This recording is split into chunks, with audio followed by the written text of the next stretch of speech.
ዛሬ የምንሄደው እንግዲህ የዳይኖሰሩ አስገራሚ ነገር ያለበት ቦታ ጭምር ነው። ውሃ የለም፣ ሽንት ቤት የለም። አሁን ከዚህ በኋላ ያለው የምንሄድበት የዳይኖሰሮች አስፈሪ ፊልም ጁራሲክ ወርልድ የተሰራበት ነው ማለት ነው።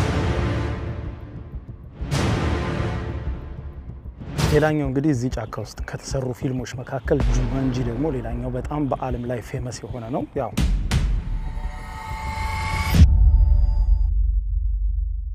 እስከዛሬ የተለያየ ሀገራትን አብረን ስንጓዝ በመኪና ተጉዘናል፣ በሳይክል ተጉዘናል፣ በባቡር ተጉዘናል፣ በመርከብ ተጉዘናል፣ በእግር ተጉዘናል። እስካሁን ያልተጓዝንበት ግን አንድ ነገር አለ፣ ፈረስ። ዛሬ ያለሁት እንግዲህ በምድራችን ላይ እጅግ ራቅ ብላ በፓሲፊክ ውቅያኖስ መሃል ላይ የምትገኘው ሃዋይ የተባለች ደሴት ላይ ነው። በሃዋይ ደሴት ላይ ታዲያ አንድ አስገራሚ ኮአሎዋ ራንች የሚባል ግዙፍ ጫካ አለ። ብዙዎቻችሁ እኔም ከልጅነቴ ጀምሮ ስለዚህ ጫካ ሰምቻለሁ፣ አይቻለሁ። ነገር ግን እውነት ሁሉ አይመስለኝም ነበር። ብዙዎቻችሁ ቪዲዮውን ወደ መሃል ስታዩ አሃ ያላችሁ ጫካውን እንደምታስታውሱት እርግጠኛ ነኝ። ከልጅነታችሁ ጀምሮ ባያችኋቸው ፊልም ውስጥ በተደጋጋሚ ይሄ ጫካ ባለውለታ ሆኖ የልጅነት ትዝታ ፊልሞቻችሁ እንዲሰሩ አድርጓል። ዛሬ የምንሄድበት አስገራሚው የኮአሎዋ ራንች ጫካ ማለት ነው። ስለዚህ ዛሬ የምናደርገው እንግዲህ ወደ ጫካው ለ3 ሰዓታት የዘለቀ የፈረስ ጉዞ ነው የምናደርገው። ብቻዬን አልሆንም፣ በግሩፕ ነው የምንሄደው። ብዙ ሆነን ሰብሰብ ብለን ነው ወደ ጫካው በፈረስ